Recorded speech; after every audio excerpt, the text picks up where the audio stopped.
Papa Dudut. Magandang araw po sa inyo. Ako po si Yvonne at kung sakali man pong mapili ninyo ang aking sulat ay sana ito ay magbigay ng inspirasyon sa ating mga kabarangay. Ako po ay tubong Baguio City at hindi po kami ipinanganak sa marangyang buhay. Pero sapat naman po ang kinikita ng mama at papa ko para matustusan ang pangangailangan namin sa pang-araw-araw. Ang tatay ko po ay isang supervisor sa isang kilalang restaurant sa Baguio. Habang ang mama ko naman ay nagtitinda ng mga souvenirs sa palengke. Wala pong nakatapos ng kolehiyo sa pamilya namin. Kaya't sinabi ko sa sarili ko na balang araw ako ang magiging unang magtatapos sa kolehiyo sa pamilya namin. Pero pagkatungtong ko ng 17 years old, pumanaw ang tatay ko sa sakit na liver cancer. Masakit po ang mga nangyari, Papa Dudut, pero kinailangan naming magpatuloy sa buhay. Lalo pong naging mahirap ang lahat at ako po ay tumulong kay Mama sa pagtitinda ng souvenir para matustusan ang aming pang-araw-araw. Sa awa po ng Diyos, nakapagtapos ako ng high school. Ngunit sa mga panahong yon ay pakiramdam ko ay mauudlot ang pangarap kong makapagtapos ng kolehiyo dahil sa kakulangan namin sa pera. Kaya't nagpasya po muna akong magpatuloy sa pagtulong kay Mama sa pagtitinda ng souvenirs. Isang araw habang naghihintay ako ng customer sa pwesto namin, nag-scroll ako sa newsfeed. Sa social media ko nang makita ko ang isang job listing para sa isang call center na nag-hiring. Agad ako nag-send ng resume at dahil may karanasan na ako sa pagsasalita ng Ingles. Salamat na rin sa pakikipag-usap ko sa mga banyagang customer na bumibili ng souvenir sa amin ay naging mas confident ako. Over the phone lang po ang interview at sa awa naman ng Diyos ay nakapasa ko. Sobrang saya ko po ng mga panahong yon at pakiramdam ko sa wakas ay matutupad na ang lahat ng mga pangarap ko. Para sa pamilya ko at para sa sarili ko. Kaya't hindi ko na po pinalampas kaagad at agad kong ibinahagi ang magandang balita kina Mama at sa mga kapatid ko, Papa Dudut.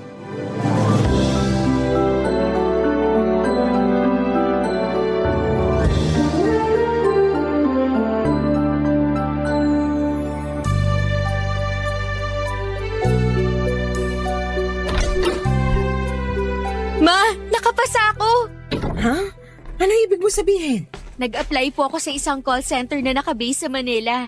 Nakapasa ako sa final interview. Tanggap na po ako sa trabaho. Wow! Congrats, ate! Thank you, Bunso. Para rin sa atin to. Sandali lang, ate. Manila? Ang layo nun ah. Ba't di ka nalang mag-apply sa mga call center dito sa Baguio? Mas malaki kasi ang offer sa Manila. Mas mabilis matutupad ang mga pangarap natin pag doon ako magtatrabaho, Bunso. Alam mo naman na matagal na natin gustong magkaroon ng sariling negosyo. Para sa ganun, hindi na namin kailangan ni Mama na magbenta ng mga souvenir sa palengke. Kung sa bagay, tama ka dyan. Sige nak, ikaw bahala. May tiwala naman ako sa'yo eh. Ah, nga po pala, Ma. Gusto ko na rin po sanang pag-aralin si Rafi sa kolehiyo sa susunod na pasukan. Talaga, ate? Oo, Bunso. At ako na ang sasagot sa tuition fee mo. Iba pa rin talaga pag nakapagtapos. Kaya mag-aral ka ng mabuti, ha? Gusto kong siguraduhin na maganda ang magiging kinabukasan mo. Pangako po, ate. Mag-aaral ako ng mabuti. Thank you talaga. Huwag po kayong mag-alala dahil magpapadala rin po ako sa inyo. Sige anak, salamat ha. Maaasahan ka talaga. Ay nga pala, nakahanap ka na ba ng titirhan mo sa Manila? Kinausap ko na po yung dati kong kaklase sa high school tungkol dyan. Uupa po ako ng kwarto doon sa tinitirhan niyang boarding house sa QC. Mukhang planado mo na nga ang lahat ng to ha. Sige anak, basta mag-iingat ka doon. Opo, Ma. Simula nung namatay si tatay, wala na akong ibang hinangad at ginusto kung hindi ang guminhawa tayo sa buhay. Ayoko na habang buhay na lang po kayo nagtitinda ng mga souvenir sa palengke. At pag nakaipon na po tayo, magtatayo tayo ng maliit na sari-sari store. Naiintindihan kita nak. Kahit ako, sawang-sawa na rin ako sa buhay na isang kahig isang tuka. Wala rin naman akong magawa kasi hindi naman ako nakapagtapos sa pag-aaral. Huwag kang mag-alala, Ma. Hindi pa huli ang lahat. Pag nakapagtapos na si Rafi sa kolehiyo, ako naman ang babalik sa pag-aaral. At unti-unti na rin nating papalakihin ang matagal na nating pinapangarap na sari-sari store. Mabuti naman kung ganun, nak. Teka lang ate, sigurado ka na ba na gusto mong magtrabaho sa call center? Marami ako naririnig na mga kwento tungkol dyan. Bisyo, kabitan, mga nangungutang na hindi nagbabayad at kung ano-ano pa. Hindi lang call center ang may ganun, bunso. Kahit anong trabaho pa yan, talagang may mga challenges. Ang mahalaga, matutunan mong mag-handle ng pressure at hindi ka matatangay ng mga maling gawain. Kaya natin to. Pero kakayanin mo ba talaga ang puyat, ate? Kakayanin ko syempre para sa'yo at para kay Mama. Masaya ako, nak, na sa wakas. Matutulungan mo na rin kami ng kapatid mo. Alam mo naman, hindi na ako bumabata. Ikaw na lang talagang natitira naming pag-asa eh. Hindi ko na talaga alam ang gagawin ko kung wala ka. Gaya nga ng sabi ko, Ma, wala na akong ibang hinangad kung hindi ang makaraos tayo. Muli tayong babangon, Ma. Pero ate, wag mo rin kalimutan ang sarili mo ha.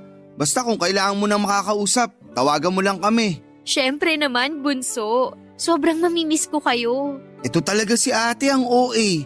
Sa Manila ka lang naman magtatrabaho. 6 hours lang naman ang pagitan natin. Tsaka na ako iiyak kung mag-a-abroad ka na. Loko-loko ka talaga. Pero seryoso ate, mamimiss din kita. Nga pala, nak, kailan ang alis mo? Sa Makalawan na po, Ma. Sige, basta mag-iingat ka doon ha. Paplansyahin ko lang yung mga damit na dadalhin mo. Sige po, Ma. Salamat. At ikaw, Rafi, magpapakabait ka dito, ha? Huwag mong bigyan ng sakit ng ulo si Mama. Ako pa ba? Huwag kang mag-alala ate, akong bahala. Basta, lagi ka magte-text sa akin, ha? Opo ate. Sige na, matulog ka na. Maghahanda pa ako ng mga gamit ko.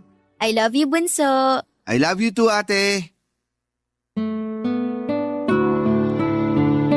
Agad akong lumuwas papunta ng Maynila noong Makalawa at sinundo ako ng isang kaklase ko sa bus terminal. Magaan naman ang mga unang linggo ko sa boarding house. At buti na lamang at napakiusapan ko ang may-ari ng boarding house na pumayag na bayaran ko siya kapag dumating na ang unang sahod ko. Maayos rin naman ang takbo ng trabaho ko sa call center at kalaunan ay nakapasa ako sa training at naging regular na empleyado. Pero papadudot, ang hindi alam ni Mama at Rafi ay hindi pala ganong kalaki ang sahod. Lalo na kung baguhang kalabang at wala pang experience. Marami kasi ang nag-iisip na kapag call center ay malaki kaagad ang kita at akala ko ay ganon din noong una.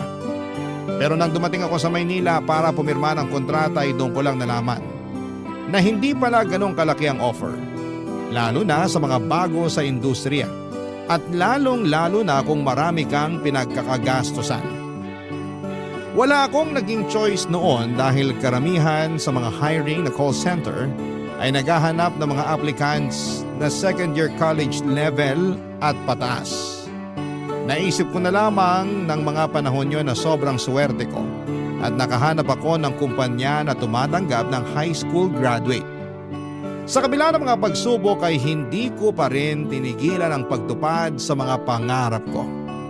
Hindi ko na mabilang kung ilang beses din akong nag-overtime para makapagpadala ng pera kay Rafi para sa pag-aaral niya at kay Mama para sa pangarap namin na magkaroon ng sari-sari store. Halos wala nang natitira sa sahod tuwing kinsenas. Sakto lang para sa pagkain ko, upa sa boarding house at konting savings. Pero iniisip ko na lamang na bahalang araw magkakaroon din ng saysay lahat ng sakripisyo ko at hindi magtatagal ang ganitong sitwasyon. Nakasanayan ko na ang ganitong buhay pero hindi ko akalain na isang araw ay magbabago ang lahat ng dahil sa isang pangyayari na hindi ko po inaasahan. Nilooban yung boarding house namin at kasali sa mga ninakaw na mga kawatan ay yung perang naitabi ko galing sa sahod ko na i-deposit ko sana sa bank para sa savings ko. Para po akong pinagsakluban ng langit at lupa noong araw na mangyari yon. Hindi ako mapalagay pero syempre kinailangan ko pa rin magtrabaho ng gabing yon. Nang mga sandaling yon ay napansin ni Anthony, ang pinakamatalik kong kaibigan at katabi sa trabaho, na may mabigat ako na iniisip. Pero hindi ako ang tipo ng tao na nagsishare ng problema. Kaya itinago ko yung tunay kong pinagdadaanan. Nang mga panahong yon, Papa Dudut.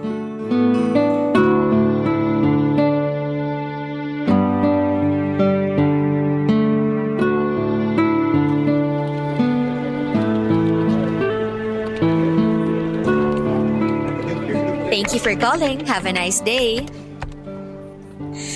Ay, sa dinami-dami ng pumapasok na tawag, akala ko hindi na ako makakapag-break eh.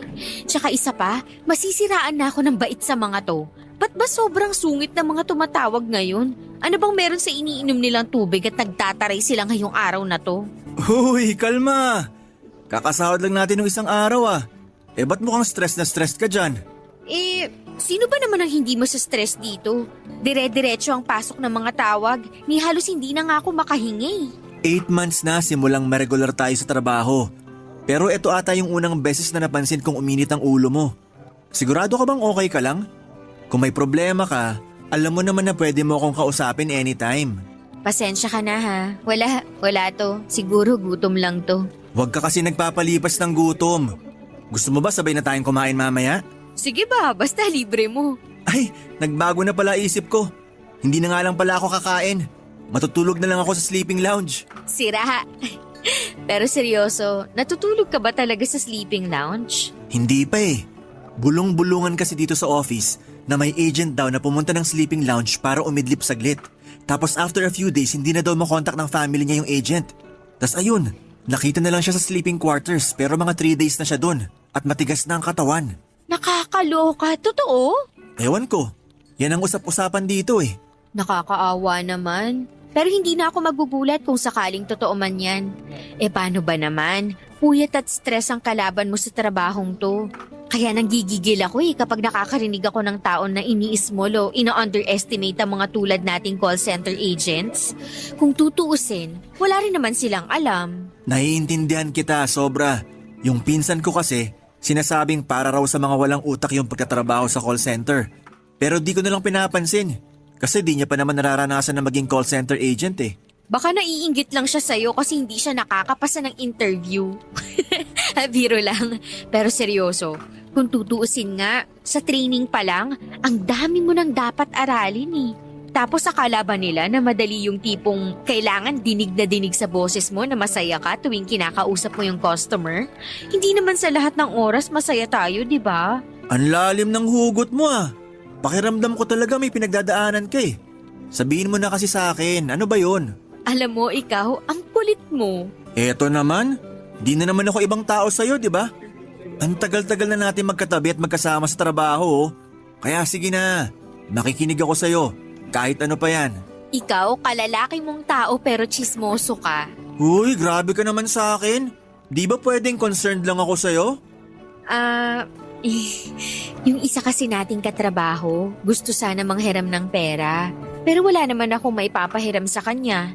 Kaya yun, nag-aalala ako na baka nagalit na sa akin yun. Nako, hayaan mo siyang magalit. Usong-uso dito yan eh. Paano ba naman? Kung tutuusin, pare-pareho lang naman tayo nagpapakapagod sa trabaho. Tas yung iba dyan, manlalamang pa sa kapwa nilang call center agent. Pakiramdam ko kasi yung iba dyan may lifestyle na hindi nila afford. Kaya yan, nababaon sa utang. Mismo, kaya ikaw, iwasan mo ang mga utang-utang na yan ha. Ayoko kasing ma-stress ka.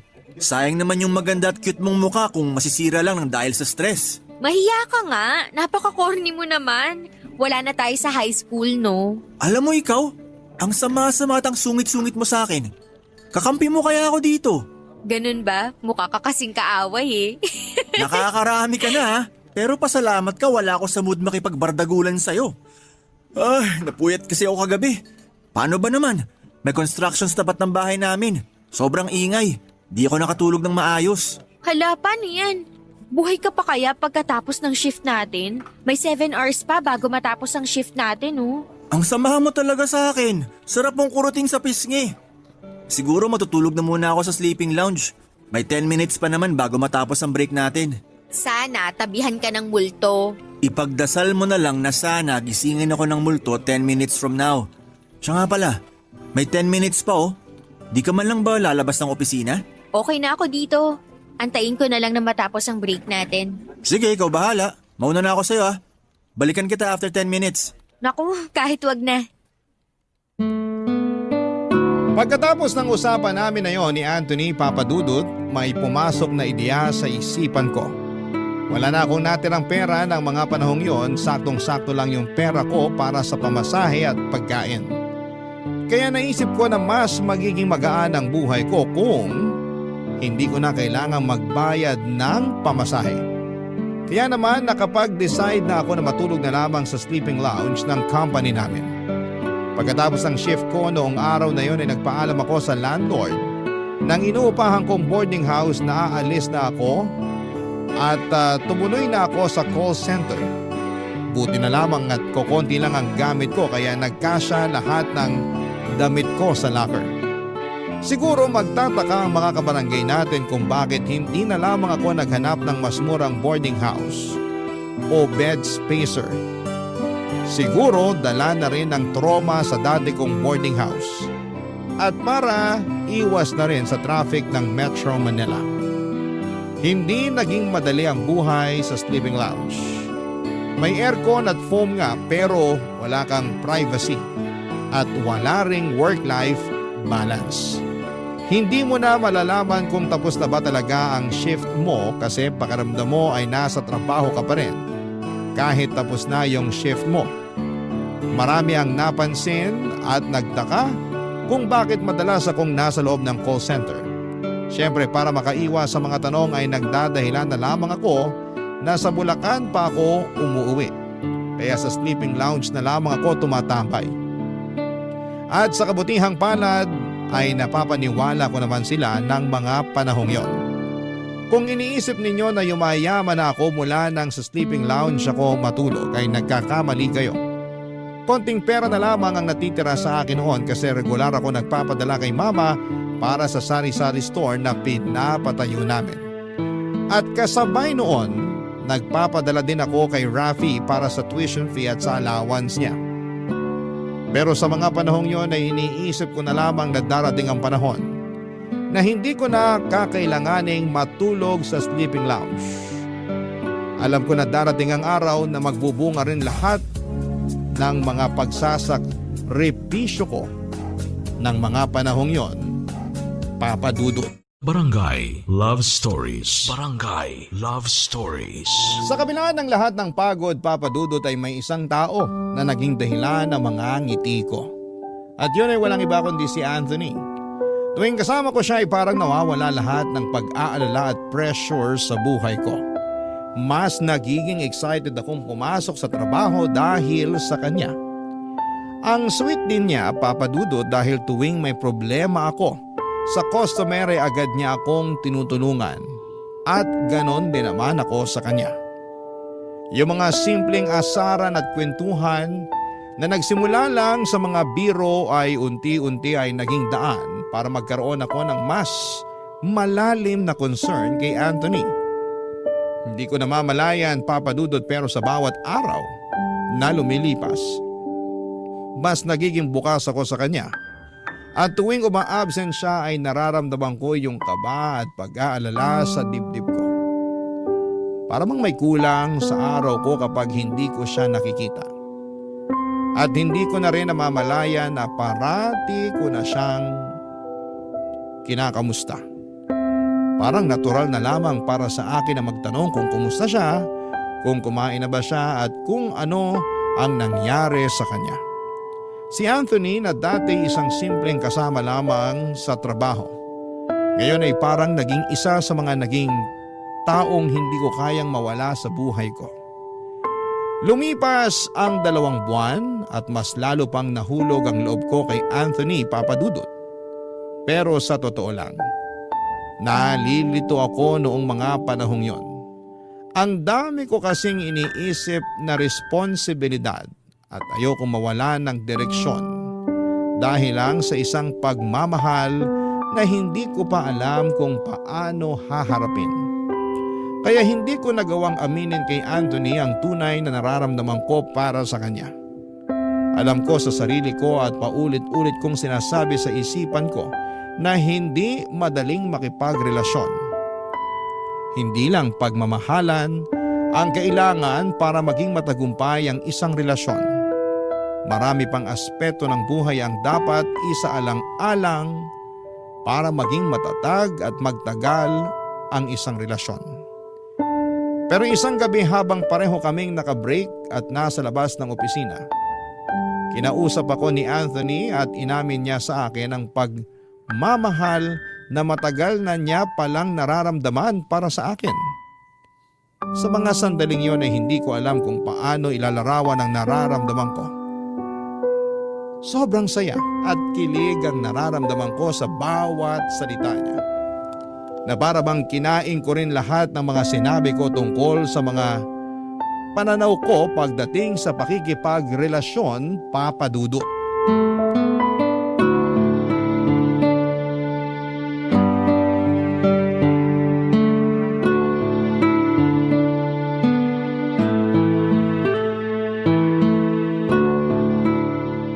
Yvonne, sandali lang. Oh, bakit? Anong kailangan mo? Babalik ka na ba sa loob ng opisina? Anong tingin mo sa akin, tagapagmana ng kumpanya? Meron pa akong 12 minutes bago matapos ang break, no? Kung ganon, pwede ba kitang makausap?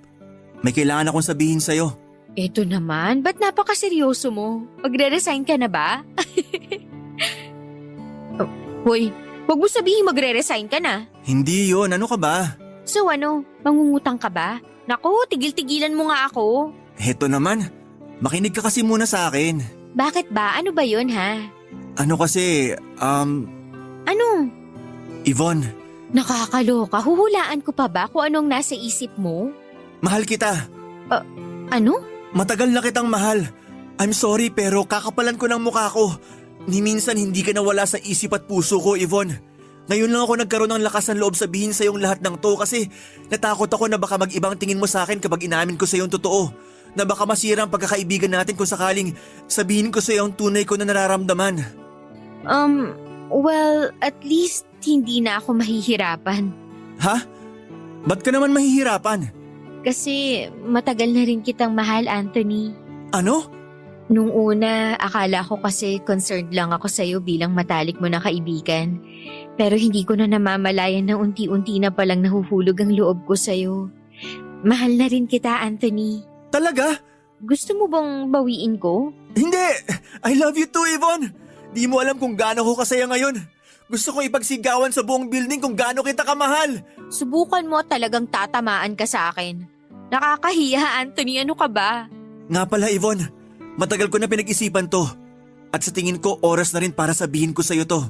Naku, eto na naman siya. Maghuhulaan na naman kami. Ano ba yan? Tao? Bagay? Hayop? Di rin naman kasi ganun kadali sabihin to, no?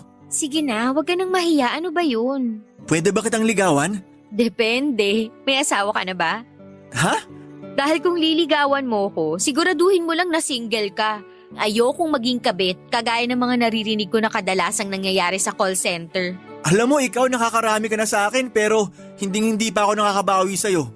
Pero okay lang yun kasi mahal na naman kita eh. Napaka-corny mo talaga. So, yung tungkol dun sa tanong ko, ano na? Oo na, pumapayag na ako. Talaga? Thank you! Thank you! Uy, hinaan mo nga yung boses mo. Sige na, mauna ka na. Mamaya na tayo mag-usap. Sasagutin ko lang to. Hello? Hello, anak. Kumusta ka na? Hi ate! Kumusta ka na dyan? Miss na kita. Hello, Ma! Hi, Bunso! Miss ko na rin kayo. Okay naman ako dito. Kayo? Kumusta kayo dyan? Ikaw, Bunso, kamusta ang pag-aaral mo? Okay naman ate. Mataas nga ang grades ko eh. Naku, Bunso, keep up the good work, ha? Proud na proud si ate sa'yo. Kayo, Ma, kumusta kayo? Kumusta na yung pinapatayo nating sari-sari store? Okay naman ako, anak. Kaya din ako napatawag na kasi gusto kitang kausapin tungkol sa sari-sari store. Bakit, Ma? May problema ba? Wala naman, kaso kulang yung huling pinadala mo eh. Ha? Paanong kulang, Ma? Ganito kasi yan. Kumuha ako ng 2 pang tao para mas mapadali yung pagpapatayo natin ng sari-sari store. Sakto lang yung pinadala mo nung nakaraan para sa mga materyales. Pero nak, huwag kang mag-alala kasi kapag naipadala mo na ang pera, sigurado ako na mas mapapadali ang pagpapatayo natin ng sari-sari store. Ah, ganun ho ba? Sige po, ma. Huwag po kayong mag-alala. Magpapadala po ulit ako sa inyo pagkatapos ng shift ko. Sige anak, salamat. Sige na ho, kailangan ko na ulit pumasok sa loob. Matatapos na kasi ang break ko. Ma, I love you. Salamat nak, love you too. Bunso, magpakabait ka dyan ha. No problem, ate. I love you. Papadudot, parang ako na ata ang pinakamasayang babae sa buong mundo ng araw na yon. Sa wakas ay inamin na rin ni Anthony sa akin na mahal niya ako at sa wakas ay malapit na rin matapos ang matagal kong pinapangarap na sari-sari store para kay mama. Hindi ko na mabilang kung ilang beses akong nag-overtime at ilang beses kong tinipid ang sarili ko para mapabilis ang mga plano ko sa buhay. Kasi mas gusto ko talaga na magnegosyo habang pinapaaral si Ravi. At least sa Baguio, kahit maliit lang ang bahay namin, may bahay kami at higit sa lahat ay magkakasama kami. Ganon pa rin naman ang routine ko.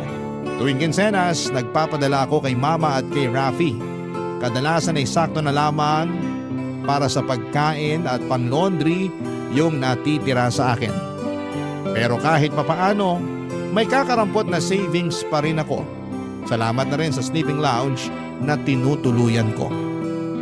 Lumipas sa mga linggo at niligawan na ako ni Anthony. Siguro ay marami sa mga kabarangay natin ang magtataka kung bakit sa sleeping lounge pa rin ako natutulog ng mga panahon na yon at bakit hindi na lamang ako tumuloy kina Anthony. Well, hindi ko pa kasi nasasabi sa kanya ang tunay kong sitwasyon. Ang pinakaayoko kasi sa lahat ay yung pakiramdam na nagiging pabigat ako sa ibang tao. Kaya naisip ko na mas makakabuti siguro kung walang makakaalam tungkol doon sa mga panahong yon. Pero kahit na ganoon ay naging masaya naman ako at matiwasay ang buhay ko. Hanggang isang araw, maglalag-in na sana ako sa computer ko nang bigla akong pinatawag ng supervisor namin. Sinabihan ako na huwag mag-log-in at pinatawag ako for one-on-one meeting. Doon ko nalaman na ite-terminate na raw nila ako kasi hindi ko na raw na-achieve ang quota na kailangan ng kumpanya. Nagulantang ako sa mga narinig ko kasi maganda naman ang performance ko ng mga nakaraang linggo at buwan. Talagang hindi lamang ako sineswerte ng isang linggong yon, kaya hindi ko natamaan ang quota ko. Hindi naman kasi laging maganda ang performance ng isang agent at may mga pagkakataon na hindi mo na kontrolado ang sitwasyon. At alam ko na marami sa ating mga kabarangay na call center agents ang makaka-relate dyan. Naiyak ako sa sinabi ng supervisor namin at dali-dali kong sinurrender ang headset at ang ID ko hanggang sa nakita ko ni Anthony na nagliligpit na ng mga gamit ko sa locker, papadudot.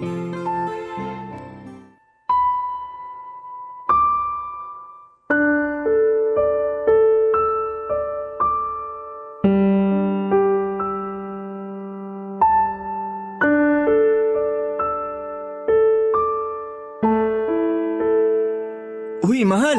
Andiyan ka lang pala. Kanina pa kita hinahanap ah. Nagtataka nga ako kung bakit nakapatay ang computer mo dun sa loob eh. Kala ko ma-absent ka na. Tsaka ba't ang dami mong dalang gamit? Teka lang. Mahal, umiiyak ka ba? Mahal, kausapin mo naman ako. Sobrang unfair lang kasi. Tino-terminate na nila yung kontrata ko dahil hindi raw naging maganda yung performance ko ngayong week na to. Kung makapagsalita sila, akala mo naman. Yung para bang wala na akong magandang nagawa sa kumpanyang to. Ano? Hindi nila pwede gawin sa'yo to, mahal. Sino may sabi niyan sa'yo, yung supervisor natin? Diyan ka lang, kakausapin ko siya. Anthony, wag na. Hindi ako makakapayag, hindi pwede to. Hindi na makatarungan tong ginagawa nila sa'yo, mahal. So ano, pakikiusapan mo sila na wag akong sisantihin? Nako Anthony, nagsasayang ka lang ng oras. At isa pa, ayoko na maging parte ng isang kumpanya na tinatanggal yung mga empleyado nila ng ganun-ganun na lang.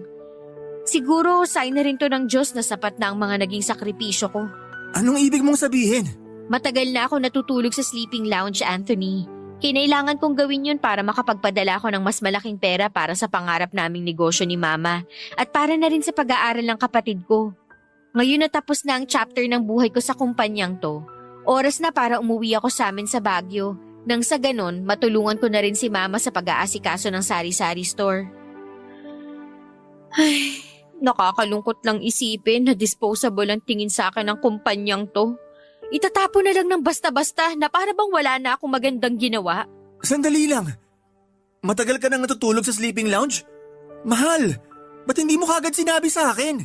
Anthony, ayaw kong maging pabigat sa'yo. Pinili kong ilihim ang lahat ng to sa'yo kasi mas gusto ko na mag-focus ka sa sarili mo. Mahal kita at kailanman ayaw kong iparamdam sa'yo ang bigat at hirap na pinagdadaanan ko sa buhay. Mahal naman para mo naman akong ginawang inutil niyan. Nangyari na ang nangyari, Anthony. Wala ka nang magagawa doon. So, kailan ka uuwi ng Baguio? Gusto rin kitang kausapin tungkol dyan. Bakit, mahal? Anthony, siguro mas mainam kung maghiwalay na muna tayo sa ngayon. Ano? Yvonne, ikaw naman ata nagiging unfair sa akin ngayon. I'm sorry pero gusto ko na munang mag-focus sa magiging negosyo namin ni Mama at sa pag-aaral ng kapatid ko. Anthony, maniwala ka, mahal kita. Pero talagang may mga bagay na kailangan kong pagdaanan ng mag-isa. Yvonne naman Sino ba nagsabi sa'yo na kailangan mo pagdaanan lahat to na mag-isa? Andito ko, Yvonne. Mahal, please. Huwag mo naman gawin sa akin to. I'm sorry, Anthony, pero buo na ang desisyon ko. Yvonne naman Di mo alam kung gaano kasakit ang ginagawa mo sa akin ngayon. Mahal, nagmamakaawa ko sa'yo. Huwag mo akong iwan, please. Wala naman tayong problema, di ba? Yvonne, makinig ka sa akin. Hindi mo kailangan gawin to. Andito lang ako para sa'yo. Yvonne, please naman, kausapin mo ko. Anthony, tama na. Wala nang patutunguhan tong usapang to. Ayaw mo yung pakiramdam na para kang disposable. Pero bakit yun mismo pinaparamdam mo sa akin ngayon? Hello, Ma? Anak, kumusta ka na dyan? Ma, si ate ba yan? Ay ate! Okay lang ako. Ate, umiiyak ka ba? Nako, hindi no. Wala naman ako rason para umiyak May allergy kasi ako ngayon. Kaya ayan. Ah, siguro pagod na pagod ka sa trabaho ate. Parang ganun na nga. Nga pala, kumusta na yung pinapatayo nating sari-sari store? Ay nak, tungkol nga pala dyan. Huwag kang mag-alala. Malapit nang matapos ito. Konti na lang yung kailangang ayusin. Tas pwede nang lagyan ng groceries. Kailangan ko lang ulit ng pera para sa sahod ng mga tauhan natin dito. Kaya magpadala ka na sa susunod na linggo, ha, nak? Sige po, Ma. Wag na ho kayong mag-alala. Ako na po ang bahala dyan. Nga pala ate, kailan ka ba uuwi dito? Nako, Bunso. Wag mo na munang isipin yan. Basta, ipangako mo sa akin na mag-aaral ka ng mabuti, ha? At lagi kayong mag-iingat dyan. Opo ate. Sige na, Bunso. I love you, Ma. Ingat ho kayo. I love you. Sige anak, bye-bye. Hindi na po ako nag-abala na sabihin kay Mama at sa kapatid ko tungkol sa bala kong lumuwas ng Baguio, Papa Dudut.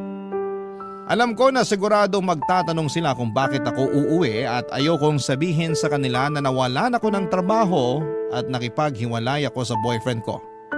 Kasi hindi ko pa rin ganap na napoproseso ang lahat ng nangyari noong araw na yon. Minahal ko rin po ng buo ang trabaho ko sa call center. Oo, may mga pagkakataon talagang nababadtrip ako sa mga reklamo ng customers at halos nauubos na ang pasensya ko sa mga malditang customers. Pero eto rin ang naging buhay ko sa mahabang panahon. Sobrang unfair ng pagkaka-terminate sa akin pero habang iniisip ko ang mga nangyari, naisip ko rin na kung kaya nilang magpatalsik ng empleyado ng ganon kadali ay baka may mas malala pa silang pwedeng gawin, hindi lang sa akin. Kung hindi sa ibang empleyado rin. Kaya yun na lamang po ang tinanim ko sa isipan ko. Para hindi ko na rin lubos na maramdaman ng panghihinayang at ang sakit sa pagpapatalsik sa akin sa trabaho. Sobrang sakit din para sa akin ang naging desisyon na hiwalayan si Anthony noong mga panahong yon. Siguro'y marami sa mga listeners ninyo ang magsasabi na selfish ako. Pero sa mga oras na yon ay yon ang akala kong pinakamabuting gawin. Ayokong idamay siya sa gulo ng buhay ko at mas pinili ko na lamang na maghiwalay kami kesa magdulot pa ng dagdag na problema sa kanya dahil sa mga pinagdadaanan ko. Naisip ko na baka balang araw kapag naayos ko na ang buhay ko, magkakabalikan kami ni Anthony, pero sa ngayon ay kinailangan kong ayusin muna ang buhay na naiwan ko sa Baguio.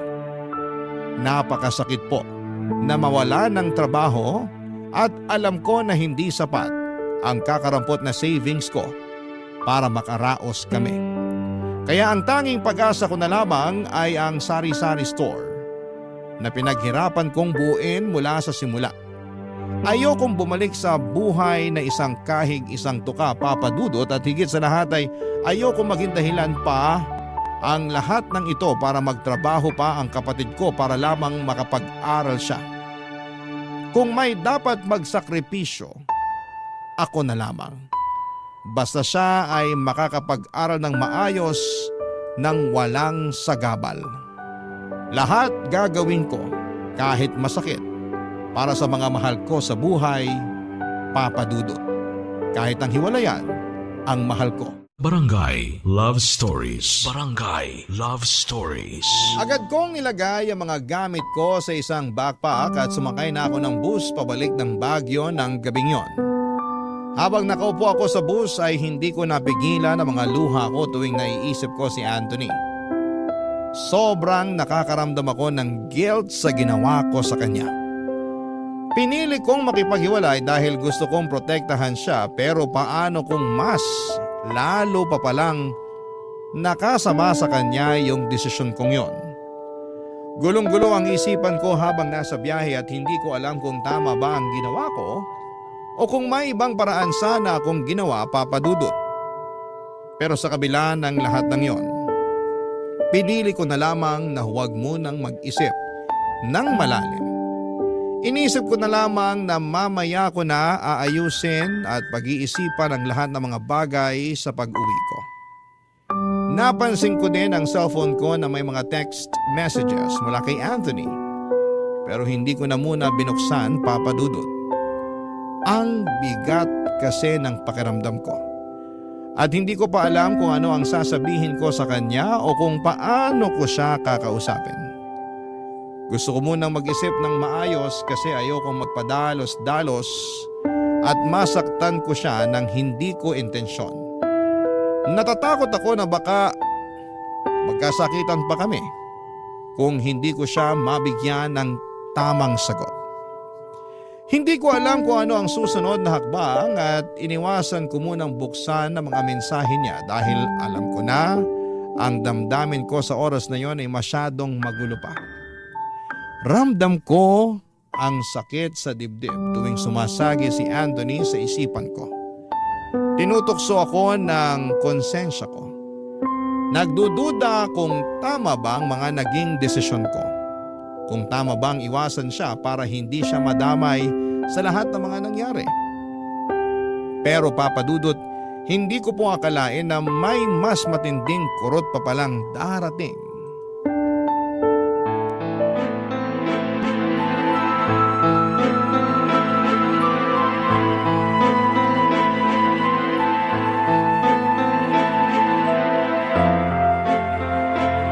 Rafi!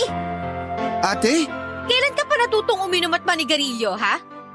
Ate, anong Hindi ako nagpakapagod sa Manila para lang matustusan yung bisyo mo, hayop ka. Ate, I'm sorry. Halika dito, pumasok ka nga sa bahay. Hindi pa tayo tapos, Rafi. Alam ba ni Mama tong mga pinaggagawa mo? Ano to, ha? Ba't wala ako nakikita niya ninuman lang ng sari-sari store dito? Ate, sorry talaga. Anak, ba't di ka man lang nagpaalam na darating ka pala? Maano to?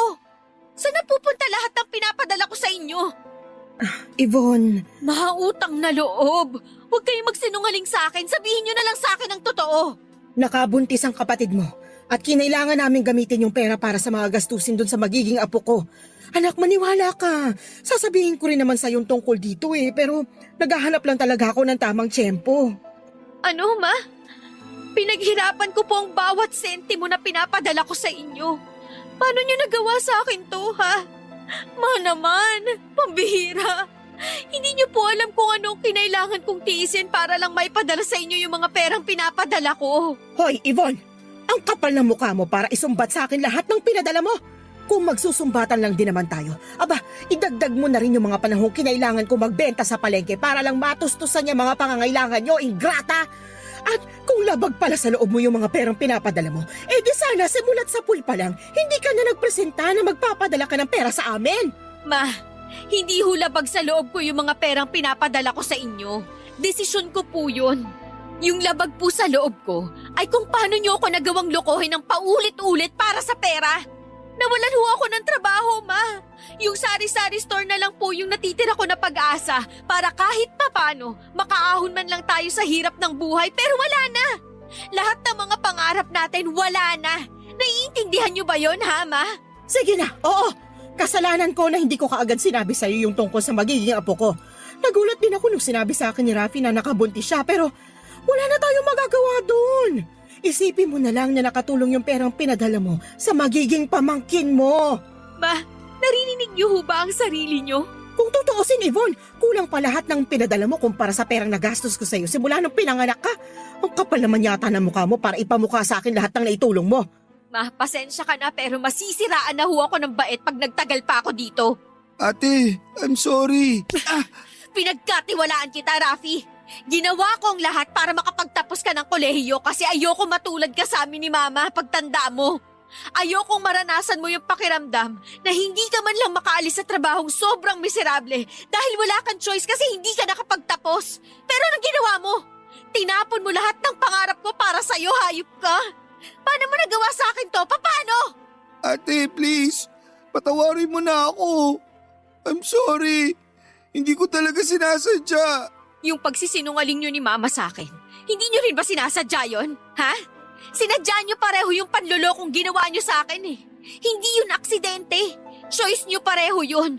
Choice nyo pareho ang paikutin ako. Tama na, ayoko na. Yvonne, bumalik ka rito! Ate, saan ka pupunta? Wag nyo ako susundan. Ayoko na makita yung mga pagmumukha nyo.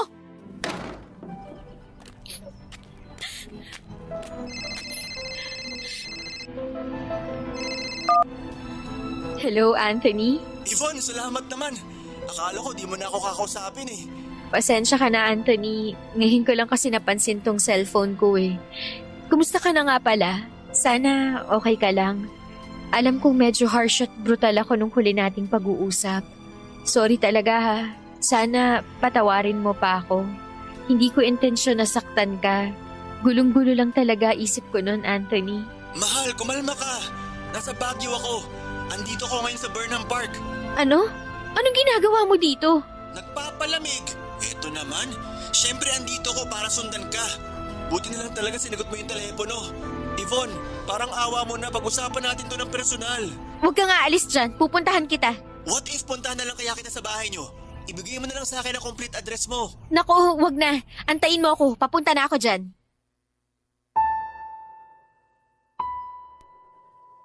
Natuloy ang pagkikita namin ni Anthony sa Burnham Park, Papadudot. At doon ko nalaman na nag-resign din pala siya sa call center na pinapasukan namin.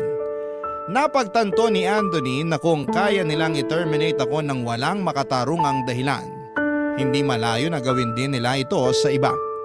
Kasabay ng revelasyong ito ay doon ko na rin ibinunyag kay Anthony ang lahat ng mga nangyari sa bahay. Kung paanong naglahong parang bulang lahat ng pinaghirapan ko. Sa mga panahong yon ay kinomfort ako ni Anthony ng higit pa sa aking inaasahan. Naramdaman ko ang tunay na malasakit niya.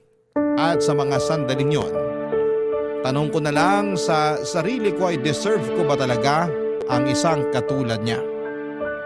Nang gabing yon ay nag-book kami ni Anthony ng hotel sa Session Road at doon namin pinag-usapan ang mga plano namin.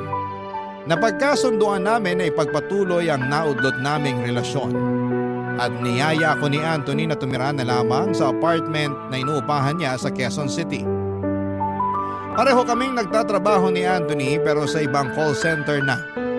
Sa sipag, tiyaga at dedikasyon, si Anthony ay naging supervisor at ako naman ay naging trainer. Pagkalipas ng ilang taon ay nag-resign kaming pareho at nakapagpundar na kami ng lupa, bahay at may maliit kaming convenience store. Pinagtutulungan namin ni Anthony na palaguin ang aming negosyo. At sa lahat ng mga biyaya, dumating din ang pinakamagandang regalo, ang aming malusog na baby boy. Ngayon ay masaya at tahimik na ang buhay namin ni Anthony at ang baby boy namin na pinangalanan naming Jeremy. Ngunit may mga pagkakataon pa rin na naiisip ko si mama at ang kapatid ko. Para bang may kaunting galit pa rin ang puso ko tuwing naaalala ko kung ano ang ginawa nila sa akin. Nakakalungkot kasi hindi ko inaasahan na ang pangarap kong buhay para sa aming tatlo ay ibang tao pala ang makakasama ko sa pagkamit nito. Simula nang lumayas ako sa bahay namin ay hindi ko na narinig ang mga boses nila. Ni minsan ay hindi nila ako tinawagan pero nanatili kaming friends ng kapatid ko sa social media. At habang nakikita ko sa mga photos niya na ligtas sila ni mama, iniisip ko na lamang na okay na sa akin yon. Hanggang isang araw sa isang pangyayaring hindi ko inaasahan.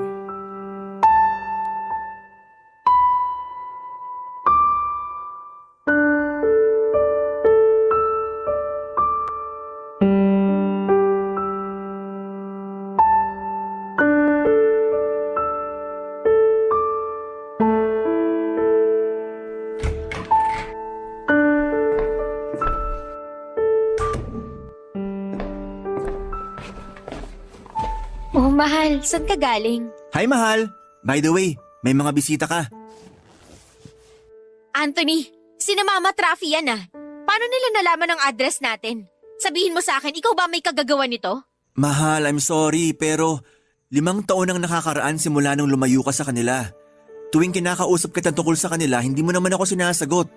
Pero bilang asawa mo, alam ko na matagal ka na rin binabagabag ng isipan mo. At alam ko na kahit may galit ka pa rin dyan sa puso mo, hindi naman nawala yung concern mo para sa kanila.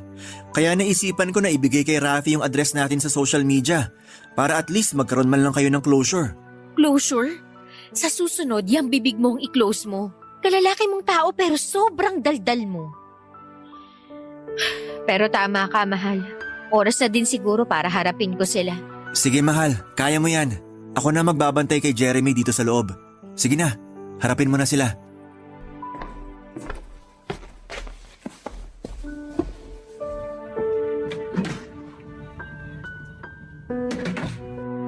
Ma?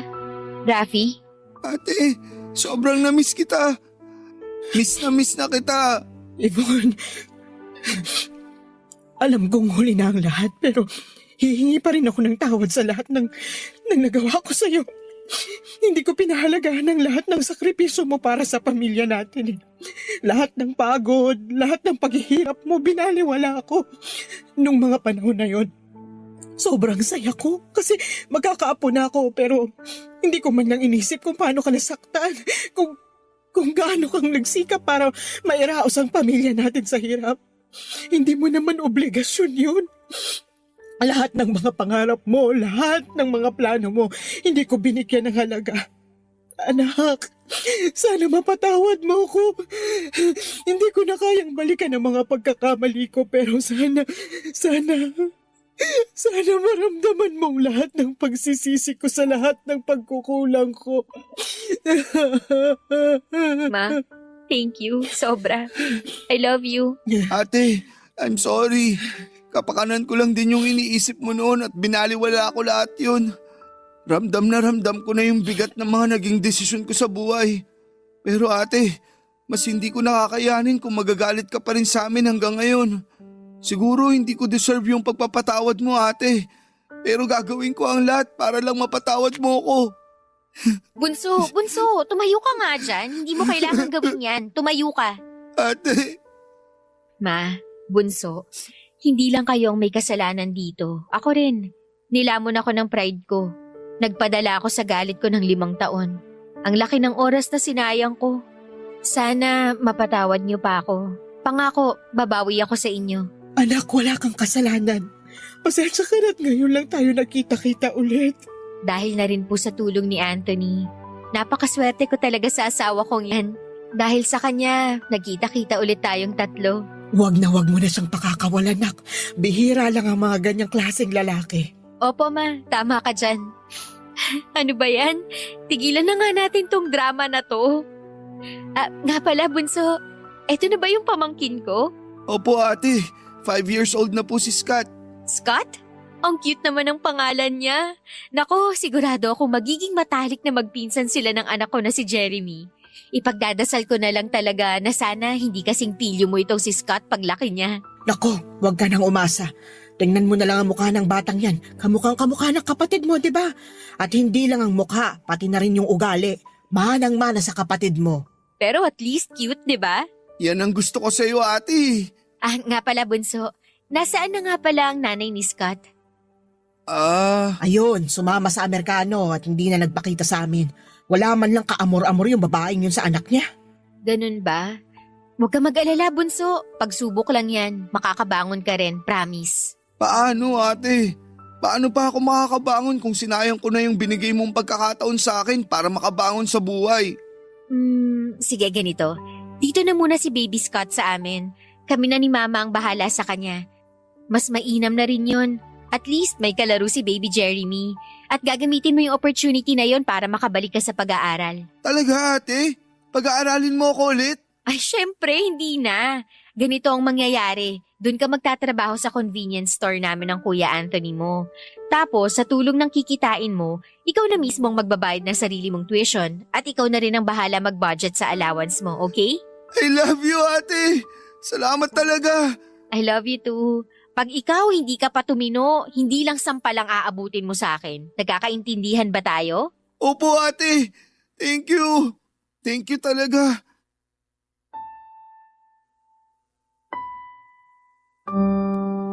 Okay na kami ng pamilya ko, Papa Dudut. Si Rafi ngayon ay nasa kolehiyo, kumukuha ng architecture at nagtatrabaho pa rin sa convenience store namin. Si Mama naman ay patuloy na nagbabantay sa anak ni Rafi na si Scott. At tuwang-tuwa naman si Mama sa pagbabantay sa apo niya. Pero bilang mag-asawa, syempre kailangan namin ni Anthony ng privacy. Kaya nakapag-decide kami na ipa-occupy muna kina Rafi at Mama yung kondo na nabili namin hanggang sa makagraduate si Rafi. Lalo na't bakante naman ito. Okay naman sila Mama at Rafi sa desisyon namin yon, kaya tuwing weekend na lamang kami nagkikita-kita para sa mga bata. Tungkol naman sa naiwang bahay namin sa Baguio ay pinag-iisipan pa namin kung ipaparenovate o ibebenta. Siguro magbibigay na lamang po ako ng update sa inyo sa mga susunod na taon kung sakaling mabasa nyo pa ito.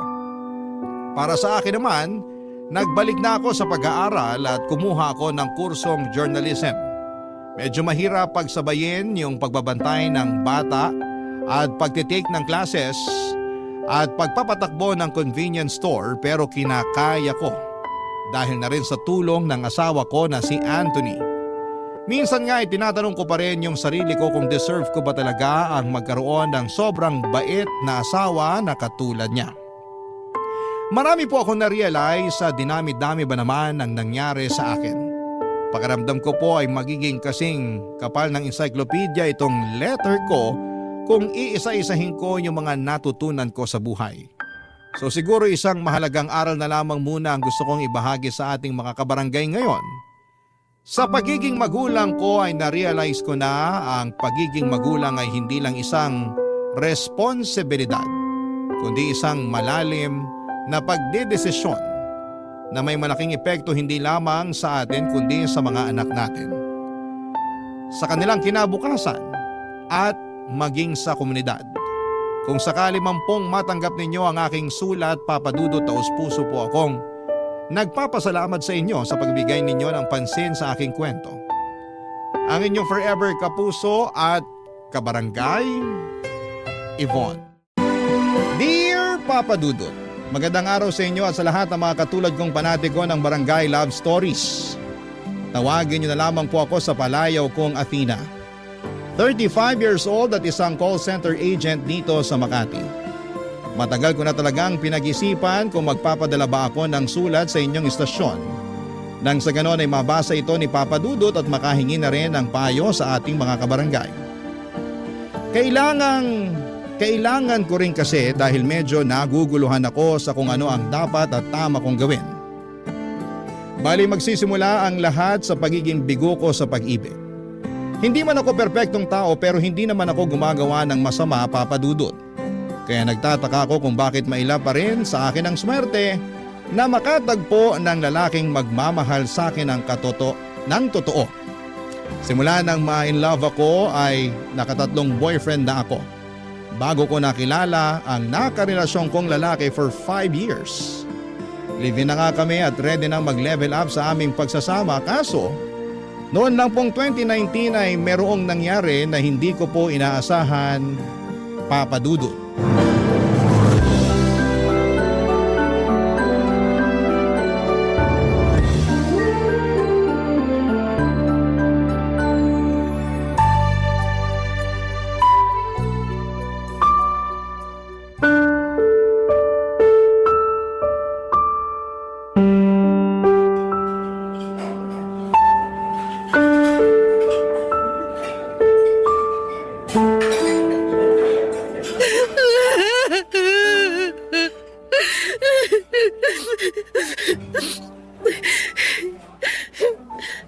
Nakakahiya na ba ako? Masyado na ba ako maingay umiyak? Baka pinagtitinginan na ako ng ibang tao Sabihan mo ko. Ibang klase, nakuha mo pang isipin ng ibang tao, nasa ruro ka na nga ng emosyon mo. Siyempre hindi naman iyakan tong restaurant na kinainan natin. Baka mamaya masyado na akong agaw eksena. Hindi pa naman ganun karami yung mga tao, tsaka hindi ka naman agaw eksena umiyak kaya ayos lang. Sure ka? Oo nga, ayaw mo pa yata maniwala Hindi naman sa ganoon pero Pero hindi mo naman mapipigilan yung damdamin mo. Masakit yung nangyari sa kwento mo, diba? gumuho mundo ko nung inatake sa puso at namatay ang fiancé ko, Besh. Ang sakit-sakit. At hanggang ngayon, hindi pa rin ako makamove on. Hindi pa naman matagal simula nang mangyari yun, kaya okay lang kahit hindi ka agad makapag-move on. Tsaka wala namang tamang panahon na dapat nakausad ka na, lalo masakit yung nangyari. Kahit ako gulat na gulat, tsaka hindi rin makapaniwala. Ikakasal na kayo, diba? Oo. Akala ko pa naman magkakaroon na kami ng happy ending. Kaso, nauna siyang mag-end. Sige, iyak mo lang. Ano ba kasing kamalasan ang meron ako sa pag-ibig? Hindi ka malas. Bakit mo sinasabi yan? Naisip ko lang naman kasi yung unang 3 na nakarelasyon ko, kung hindi ako niloko, pinagpalit sa iba, iniwan ako. Ginawa ko naman lahat. Nagpakasubmissive ako sa kanila kahit wala sa bokabularyo ko yun. Tinanggap ko rin yung mga kapintasan nila at yung mga pagkukulang sa relasyon namin kasi wala naman talagang perpekto sa mundo. Kahit ako, hindi rin ako perpekto. Minahal ko sila ng sobra-sobra. Higit pa sa sarili ko, pero anong ginawa nila sa akin? Sinaktan nila ako. Akala ko hindi na ako makaka-move on. At minsan ko na rin sinabi sa sarili ko na ayoko nang pumasok sa panibagong relasyon. Alam mo yun, di ba? Sinabi ko yun sa'yo. Oo, lasing ka pa nga nun. Saka nagsisisigaw na kamo, ayaw mo nang ma-inlove ulit. Oo, pero kinain ko lahat ng mga sinabi ko nung nakilala ko yung fiancé ko. Aminin ko naging masaya naman ako nun sa relasyon namin. Hindi super bongga kasi wala naman talagang ganong relationship. Pero nung nag-propose siya sa akin at tinaya niya ako magpakasal, alam ko na sa sarili ko na handa na ako. At hindi ko lang napaghandaan. Yung mamamatay pala siya bago pa man kami umabot sa altar. Kundi ba naman talaga tinamaan ng lintik? Hindi talaga natin masasabi ang buhay. Oo nga eh. Kaso ang unfair lang kung iisipin. Ayun, hindi ko tuloy mapigilan mag-isip na baka maalas ako, sinampa ako pagdating sa pag-ibig. Gusto ko lang naman na makakasama habang buhay. Kaya lang mukhang tinadhana yata na maging mag-isa ako. Kagaya ng kamatayan, hindi rin natin masasabi ang tungkol sa bagay na yan. Pero sana kung ano man ang mangyari pagkalipas ng mga taon, kung ma-in love ka man ulit o manatili na lang na single maging masaya ka pa rin. Ewan ko. Hindi ko alam kung magiging masaya pa ulit ako. Kasi kung oo, sana ngayon na. As in, ngayon na sana. Pero alam ko hindi naman mapupuwersa ang sarili ko na maging masaya kung malungkot at masakit ang nararamdaman ko. Kaya nga, damhin mo lang kung ano yung nararamdaman mo ngayong oras na to. Mas magiging madali kasi yun para sa'yo kung mas tanggap mo na sa sarili mo yung nararamdaman mo. Tao tayo, hindi tayo robot na walang emosyon. Basta, kahit ano mangyari, nandito ako para makinig sa'yo.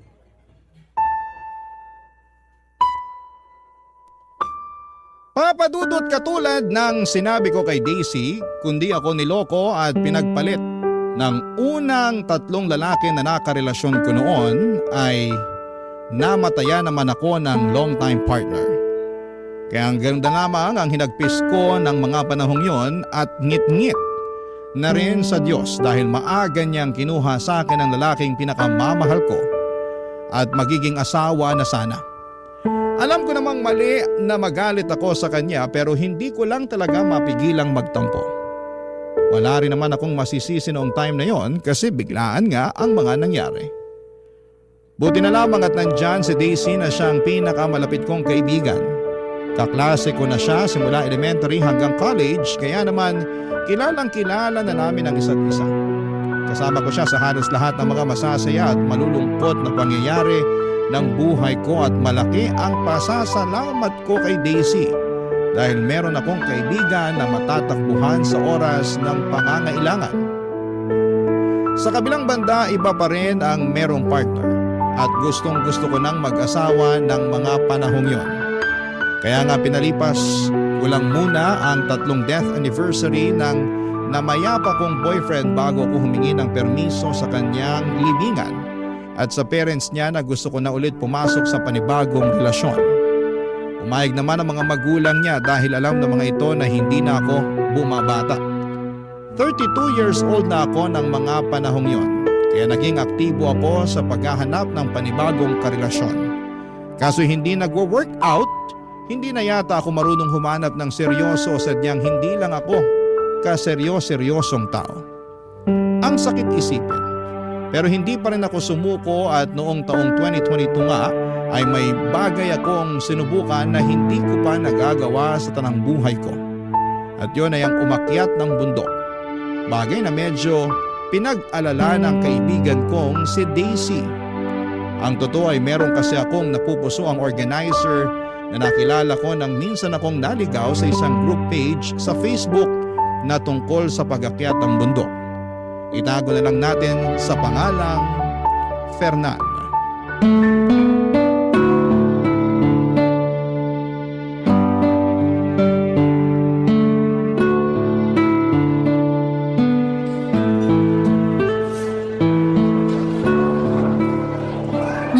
Grabe! Namiss ko ang burger nila rito. Buti nilang nayaya kitang samahan akong kumain. Buti rin sumama ako. Nai-stress ako sa asawa ko Bakit? Ano na naman bang ginawa ng kulokoy na yun? Nahuli ko na namang ng bababae. At pinatawad mo na naman. Ano pa nga ba? Ay, Tanga. Alam ko namang tanga ako pero mahal ko sana isang araw magising ka na lang na hindi mo na siya mahal. Para kayanin mo nang iwanan ng tukmol na yun. Ako naawa sa'yo Kasi hindi rin naman to yung unang beses na nahuli mo siyang ng bababae. Oo. Hindi ko na rin mabilang. Ibig sabihin sobrang dami na? Ganun na nga at sobrang daming beses ko na rin siyang pinatawad. Pambihira. Pero wag na natin pag-usapan kasi nasistress lang ako. Di naman ako nakipagkita sa'yo para ikwentong nangyayari sa amin ng mister ko. Mas concerned kasi ako dun sa sinabi mong... Ano nga ulit yun? Alin sa mga sinabi ko, ang dami na. Yung plano mong umakyat sa bundok? Ah, oo! Excited nga ako Pero kakayanin mo kaya? Baka naman hindi mo kayanin. Sobra ka naman. Hindi ko naman sinasabi na hindi mo kaya, pero nag-aalala lang ako kasi dinig ko mahirap daw yun Delikado tsaka nakakapagod. Buti sana kung di kita kilalang reklamador sa konting lakad pa nga lang tapos magbubundo ka pa talaga. Grabe ka. O bakit? Hindi ba totoo? Well, totoo naman. Natawa lang ako kasi nasingit mo pa talaga yan. Hindi ko kasi maiwasan lalo, naloka ako nung sinabi mong plano mong mamundok. Malay mo, magustuhan ko. Tsaka naniniwala naman akong kakayanin ko. Wala kang choice kasi pag nandun ka na mapapasaba ka talaga. Tapos manghihinayang ka na lang sa binayad mo. Kesa naman ginaganyan mo ako, ipagdasal mo na lang na makababa ako sa bundok na aakitin ko nang hindi nalulumpo. Lalo tuloy akong kinabahan. Huwag ka na lang kaya tumuloy. Iba na lang gawin mo. Ano naman? Magmarathon ka na lang. Ayoko nun. Hindi ako para sa mga takbuhan. Gusto ko yung mas extreme para sulit yung pagod.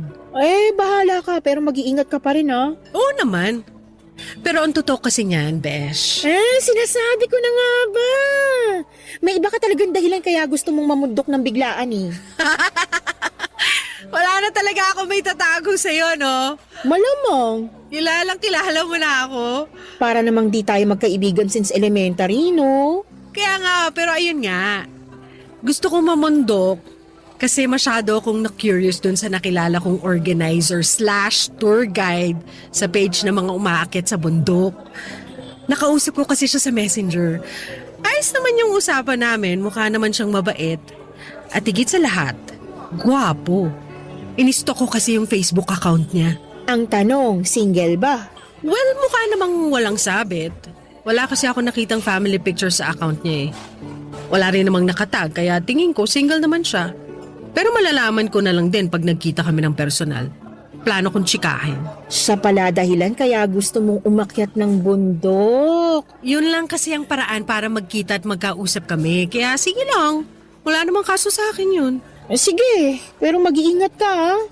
Alam ko sinabi ko na to sa'yo pero paalala ko pa rin. Oo naman. 3 taon na rin naman ang nakakalipas nung namatay ang fiancé ko. Naisip ko baka panahon na para mag-move on at ma-in love ulit. Tsaka alam mo naman na hindi ito yung unang beses na sumubok ulit ako maghanap ng karelasyon, di ba? Oo. Aktibo naman ako. Sumali pa nga ako sa mga dating app kaso bokeh wala gusto ko na ulit magka-boyfriend. Malay mo, maging swak kami sa isa't isa nitong napupusuan ko. Papadudo tama naman si Daisy na baka hindi ko kayanin pero gusto ko pa rin subukan. Guwapong-gwapo kasi ako kay Fernan at mabait din naman siya noong kausap ko sa Messenger noong nag-inquire ako. Kaya nga kahit kakaba-kaba ay tinuloy ko ang pag-akyat ng bundok. Si Fernan nga ang tour guide namin noong araw na yon at masasabi ko na inalagaan niya kami paakyat at pababa ng bundok. Naging close kami ni Fernan at nagpatuloy ang komunikasyon namin kahit natapos na ang event. Doon ko mas nakilala si Fernan dahil sa aming pag-uusap. Hinangaan ko siya sa mga bagay na ginagawa niya lalo na ang pag-akyat ng bundok. Kumbaga'y passion na niya talaga yon. At masaya naman siya kasi nakapagtrabaho siya sa isang travel agency bilang tour guide at organizer. Kaya nga pinilit kong sabayan ang lifestyle ni Fernan sa pamamagitan ng pagbubuk ng mga tour at pag-request na siyang maging tour guide namin, Papadudot. Barangay Love Stories. Barangay Love Stories. Papadudot nagbunga ang aking pagpapapansin kay Fernan at mga pagsama-sama sa mga inorganize nilang tour. Naging consistent ang aming pag-uusap hanggang sa naramdaman ko na lamang na nagdada moves na nga siya sa akin. Siyempre nagpakipot muna ako ng konting-konti lang. Pinaramdam ko sa kanya na hindi ako interesado. Pero kating-kati na talaga akong sagutin siya noong niligawan niya ako. Kaya lang may iba akong plano. Around December 2022 ay nagdesisyon akong akyatin ang pinakamataas na bundok sa buong Luzon, ang Mount Pulag, na siyang pangatlo naman sa pinakamataas na bundok sa buong Pilipinas. Ang nag-book ako ng tour sa travel agency kung saan nagtatrabaho itong si Fernan. Advance booking yon, kaya bago pa man dumating ang eksaktong petsa ng pag-akyat namin, ay naghanda na ako mula sa outfit, mula sa trail food na dadalhin ko, extra money at sarili ko syempre. And fast forward, inakyat na nga namin ang Mount Pulag. At nung nasa tuktok na kami ni Fernan ay doon ko na ginawa ang matagal ko ng plano, Papa Dudut.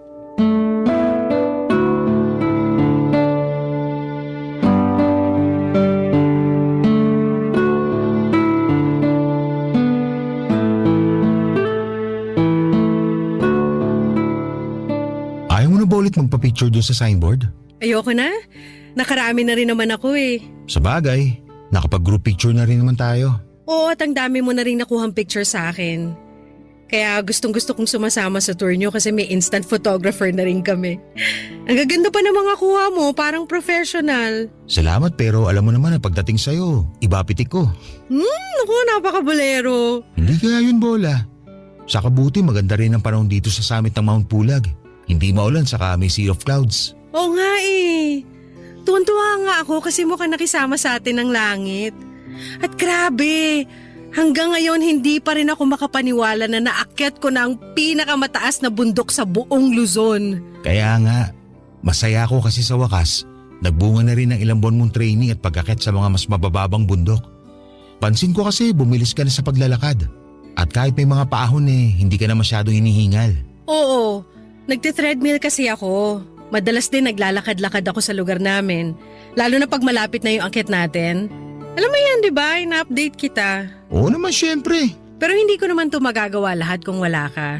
Yung bang guidance mo, ganon. Ang tsaga mo magturo at umalalay sa aming mga baguhan eh. Syempre, tungkulin namin na maiakyat at maibaba ng ligtas ang lahat ng mga kasama sa tour namin. Oo nga, pero still, sobrang nakakabilib ang tsaga at professionalism mo. Kaya hindi na ako magtataka kung bakit kita nagustuhan eh. Akala ko sasabihin mo dahil sa kagwapuhan ko. Wow! Hindi lang pala dito sa bundok mahangin ha, ikaw din mahangin. Grabe ka naman. O bakit, hindi ba? Hindi, bakit din? Anong bakit din? Hindi ba ako gwapo para sa'yo? Yan tayo eh. Sagutin mo na lang kasi. Well, sa totoo lang ah. Oo, doon tayo sa totoo lang. Oo, tama ka. Gwapo ka nga talaga. Gwapong-gwapo na ako sa'yo nung unang beses pa lang tayo nagkausap sa messenger. Kailan yan? Nung nag-inquire ka sa akin tungkol sa event na ino-organize ko? Oo. Aaminin ko mas naintriga ako sa'yo kesa dun sa inong-organize mo. Pero baka naman lumaki ulo mo dyan ah. Babawiin ko sinabi ko. Hindi, wala nang bawian. Nasabi mo na eh. Pwede ko pa rin bawiin. O sige na, hindi na ako mga-asar pero seryoso. Anong seryoso? Aanin ko naman tong agwapuan ko kung wala naman akong girlfriend na kasing ganda mo. Huy! Seryoso ako sa sinabi ko. Saka, ilang buwan na rin kitang nililigawan. Sana napatunayan ko na sa'yo na totoo yung nararamdaman ko para sa'yo. Na mahal kita. Napaisip lang kasi ako kung meron ba akong tsansa sa puso mo. Meron naman. At tama ka naman sa mga sinabi mo. Napatunayan mo na sa akin ang nararamdaman mo sa ilang buwang panliligaw mo kaya nakapag-decide na ako na oo. Ha? Ha? Hotdog! Athena naman. Anong oo? As in, oo. Oo, sinasagot na kita. Pumapayag na ako maging girlfriend mo.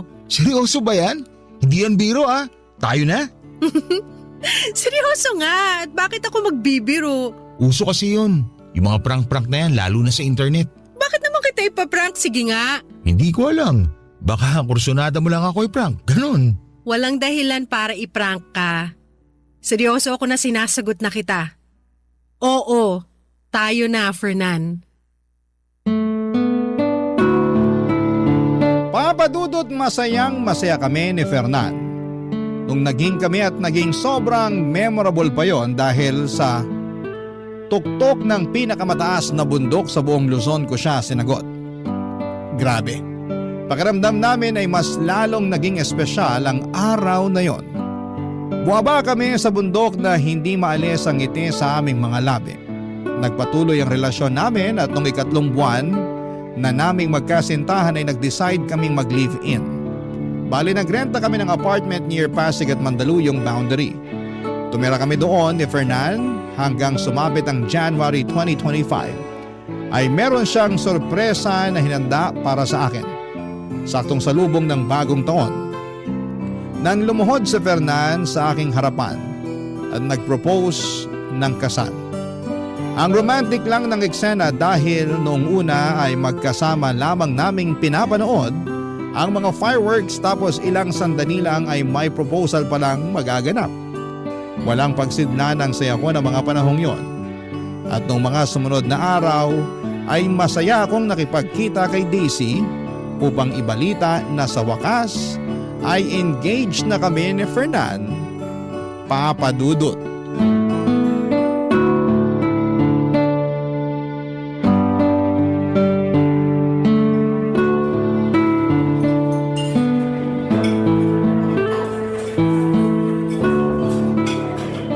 Wala ka bang napapansin sa mga daliri ko, Besh? Ano bang meron? Ayan o, tingnan mong mabuti. Bagong manicure ka. Ganda ng nail art mo Saka Tanga, hindi yan ang gusto ko ipakita. Ano ba kasi yun? Tignan mong mabuti. Sige ka, magtatampo ko pag hindi mo napansin. Teka, ito na nga OMG! Totoo ba yan? Totoong totoo, engaged na kami ni Fernan. Nag-propose siya nung New Year's Eve. Siyempre hindi muna ako nag-upload ng mga pictures sa Facebook kasi plano kong sa'yo muna unang ibalita. Thank you kasi pumayag ka makipagkita sa akin ngayon. Wala yun. Na-appreciate ko naman na sa akin mo unang sinabi. Na-appreciate mo ba sa lagay na yan? Mukha ngang hindi ka naman masaya. Sorry, Besh, pero ang hirap naman kasing maging masaya lalo may nalaman ako tungkol dyan kay Fernan. Anong nalaman mo? Hindi ko agad sinabi kasi tsumitsempo pa ako. Hindi ko lang akalain na magpo-propose siya sa'yo ngayong taon. Natural, magkarelasyon kami. Tsaka ano ba kasi ang nalaman mo tungkol kay Fernan? Sabihin mo na lang kaysa ang dami mo pang sinasabi dyan. Unfaithful sa'yo yung boyfriend mo, Besh. Ano ka mo? Ganito kasi yan. May nakita kong post sa isang Facebook group tungkol sa pag-akyat ng bundok. Nakapublic naman yung group page nila kaya lumabas sa timeline ko. Nung chinek ko, hindi ka naman member doon kaya malamang hindi mo yun nabasa. Ano nga yung nabasa mo dun sa post? Kalma ka lang pwede. Parang kulang na lang kainin mo na ako ng buhay. Paano ko kakalma yung sinisiraan mo yung boyfriend ko? Hindi ko sinisiraan ang boyfriend mo. Siya ang sumira sa sarili niya. Lalo hindi ko lang isang beses nabasa ang pangalan niya dun sa mga post na may kinalaman sa pag-akyat ng bundok. Blind item nga siya dun Sabi dun sa mga post, may isang organizer daw na mahilig mangharot ng mga joiner. Nakikipag-usap daw tungkol sa tour tapos sa huli, makikipaglandian. Hindi ako naniniwala sa mga sinasabi mo. Hindi kita pinipilit na maniwala pero wala ka bang napapansin kakaiba kay Fernan? Wala! Kaya nga hindi ako naniniwala sa'yo. Tsaka malay mo, kapangalan lang niya yung sinasabi dun sa post. Hindi lang naman siya yung nag-iisang Fernan sa mundo, no? Alam ko naman yun, pero may iba kasi ako nababasa na dinidescribe yung Fernan na sinasabi nila At naisip mo na agad na yung boyfriend ko ngayon? Oo. Bang klase? Hindi ako makapaniwala na ganyan ka pala. Anong ganito ko? Na masyado ka nagpapapaniwala sa mga blind item. Tapos na pangalanan lang naisip mo na agad na boyfriend ko? Kaya nga tinatanong kita kung wala ka bang napapansin sa boyfriend mo, di ba? Sinabi ko na nawala, di ba? Alam mo masyado kang mapanira. Sinisiraan mo yung boyfriend ko sa akin? Binibigyan lang kita ng warning. Anong klaseng warning yan sinisira mong relasyon namin? Tinaon mo pa talaga nakaka-propose lang niya. Para ano? Para hindi matuloy ang kasal namin? Napakasama mo namang tao. Naturingan ka pa namang kaibigan. Sorry, pero malakas lang talaga ang kutob ko na iisang taong tinutukoy nila sa blind item at ang boyfriend mo. Kilala mo naman ako, di ba? Hindi ako nag-iimbento. Tsaka, kung gusto mo, ipapakita at ipapabasa ko sa iyo yung mga screenshot ko tungkol dun sa issue Ikaw na lang ang magsabi kung nagsisinungaling ako. Papadudot kahit na may pinakitang mga screenshot si Daisy ng issue na nabasa niya sa isang group page sa Facebook at binanggit nga doon ang pangalan ni Fernan, ay hindi pa rin ako naniwala. Naka-anonymous kasi ang post tapos ay naisip ko na baka sinisiraan lang ang fiancé ko. Kung totoong siya nga ang tinutukoy doon. Palibhasa ay sikat na sikat siya at kilala talagang organizer at tour guide. Nagalit din ako kay Daisy dahil sinira niya ang mood ko na dapat ay masaya ng araw na yon. Naisip ko na baka gusto lamang niya na hindi matuloy ang wedding namin ni Fernan. Kasi kahihiwalay lang nila ng asawa niya noong 2024. Baka gusto niya na pareho kaming maging single at miserable. Hindi naman tama yon kasi kung totoo ko siyang kaibigan, ay wala siyang ibang gugustuhin kundi ang maging masaya ako, Papa Dudut. Barangay Love Stories. Barangay Love Stories. Papa Dudut, hindi ko na nga kinausap si Daisy ng mga panahong yon. Kahit chat siya ng chat sa akin sa Messenger. Basta iritado ako sa kanya at pakiramdam ko. Anumang sandali ay sisirain niya ang kaligayahan ko. At kahit na nagsorry na siya sa akin at gusto lang daw niya akong makita para masamahan ko siya, dahil malungkot siya sa paghihiwalay nila ng asawa niya ay binaliwala ko siya. Ayaw kong malungkot kasama niya kaya tiniis ko na hindi siya kitain habang abala sa paghahanda ng wedding namin ni Fernan. Civil wedding lang ang plano namin gawin kaya sa reception na lamang kami bumawi at sa honeymoon. Ayoko kasi ng ingranding kasal at ganon din naman si Fernan. Sa April 2025 na sana ang plano naming pagpapakasal. Kaso around March ay may nangyari. Isang araw ay nagaya ang mga kaibigan ni Fernan ng jamming at house party overnight sa condo unit ng isa nilang barkada. Mga dati silang kaklase ni Fernan na ipinakilala na rin naman niya sa akin kaya tiwala ako na nasa mabuti siyang kamay. Pinasasama nga niya ako kaso panggabi ako noon sa trabaho at ayokong umabsent. Kaya si Fernan na lamang ang pinapunta ko basta mag-update lamang siya sa akin. Wala naman akong trust issue sa fiancé ko at malaki ang tiwala ko sa kanya, Papa Dudut. Alas 6 ng umaga ang out ko noon sa trabaho at nung umuwi ako ay nasa apartment na namin sa Fernan. Tulog na tulog at mukhang lasing na lasing. Buti na lamang at hinatid siya sa bahay ng mga barkada niya. Patulog na sana ako noon pero naisipan kong kunin ang cellphone ng kinakasama ko. Hindi ko gawain ang makialam ng personal niyang gamit pero that time ay may kung anong enerhiya ang nag-udyok sa akin at tignan ang messaging app niya. At doon nga ay may nakita at nabasa ako na siyang dahilan para mag-alboroto ako sa galit, Papa Dudut.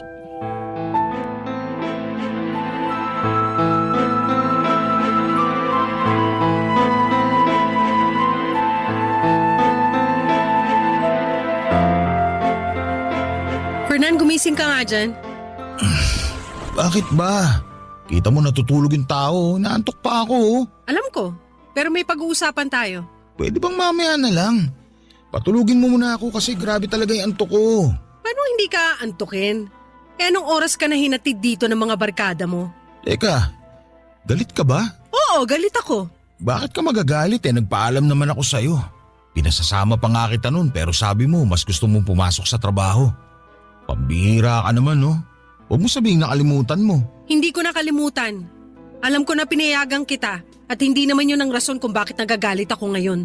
Wala naman akong kasalanan sa'yo Kaya wala kang dahilan para magalit sa akin. Ah, ganon? Sigurado ka ba talagang wala? Ano yun? Tinatanong kita kung sigurado ka bang wala. Oo, sigurado ako. Ano namang gagawin ko? Malay ko rito sa text sa'yo ng BFF niyong babae. Sa bagay, sabi lang naman niya rito, thank you raw kasi nakailang beses mo raw siyang dinala sa langit. Dapat daw matagal ka na niyang pinagbigyan pero salamat pa rin daw sa isang hindi malilimutang gabi. Ano kasi, mahal. Huwag mo nga akong matawag-tawag na mahal. Nandidiri ako sa'yo. Ano kasi, hindi yun katulad ng iniisip mo. Bakit? Alam mo ba ngayon kung ano ang iniisip ko? Gusto mong malaman kasi sasabihin ko. Iniisip ko na nagtaksil ka sa akin. Na si dinami-rami ng babae, yung pa talagang pinakilala mo sa akin at pinagkatiwalaan ko. Lintik naman, Fernan. Napakababoy nyo. Tapos malalaman ko na matagal mo na pala siyang kursunada pero kagabi ka lang niya pinagbigyan? Wow! Wow na wow talaga! Sorry, mahal. Huwag mo nga sabi akong matawag-tawag na mahal kasi nasusuka ako sa'yo! Wala lang yun. Anong wala lang yun? Siraulo ka ba? Hindi totoo yun. Tingin mo maniniwala ako sa'yo? Nadala lang kami ng kalasingan namin. Para namang hindi mo pa nararanasang malasing. Ikaw nga pag tinamaan na ng alak nag-iiba ng personalidad mo. Baliw ka pala eh! Kinumpara mo pa ako sa'yo hindi naman ako pumapatol sa kabarkada ko kapag nalalaseng. Hindi naman namin sinasadya, saka may asawa na rin yung tao. Yun na nga! May asawa na nga! At ikaw naman may fiancé ka na!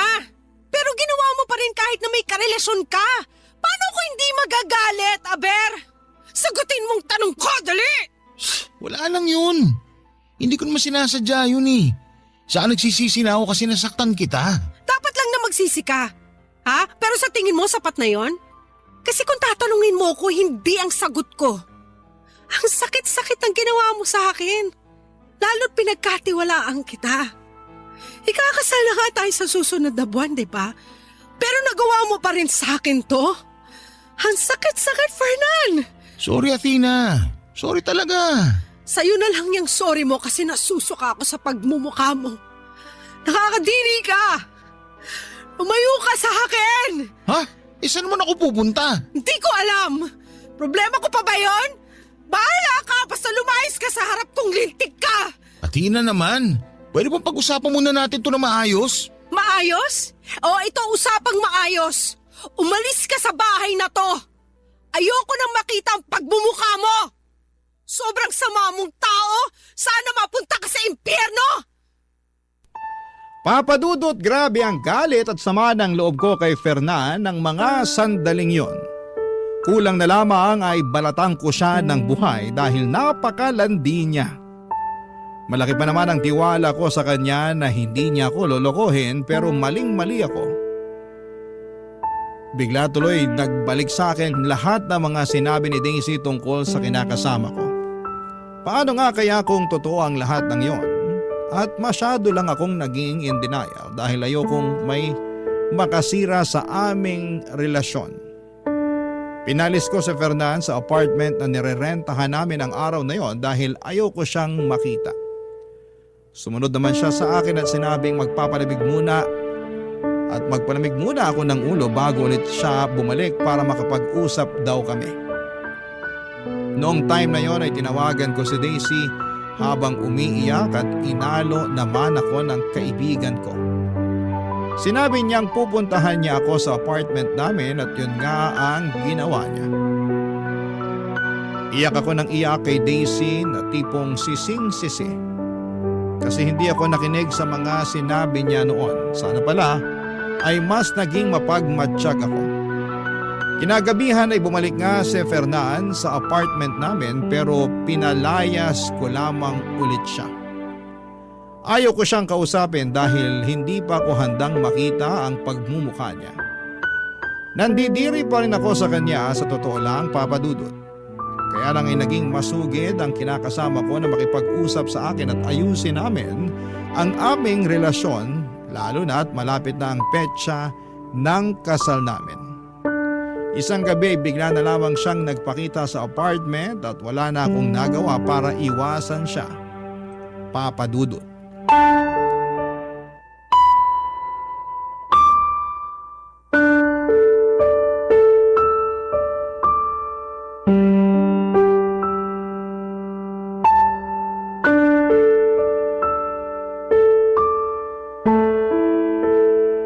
Di ba sinabi kong hindi pa ako handang makipag-usap sa'yo?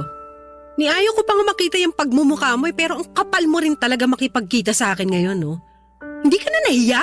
Kinapalan ko na talaga ang mukha ko kasi gustong-gusto kita makausap. Ano pa bang pag-uusapan natin? Marami. Una na doon yung tungkol sa relasyon natin. May relasyon ba tayo? Oo naman. Saka ikakasal na nga tayo, hindi ba? Sa tingin mo talaga gusto ko pa rin makasal sa katulad mong manloloko? Athena naman, huwag mo naman gawin sa akin to. At bakit naman hindi? Ikaw nga hindi ka nagdalawang isip na galawin yung tropa mong babae, di ba? Masarap siya, di ba? O bakit ako ang kinukulit mo? Bakit hindi siya ang puntahan mo tapos share kayo ng mister niya?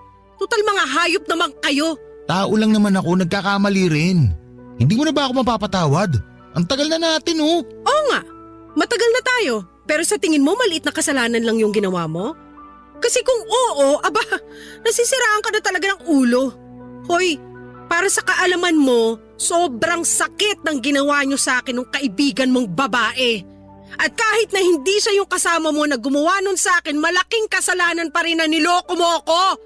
Sabi mo nga, di ba ikakasal na tayo? pero naisip mo pa rin na lokohin ako.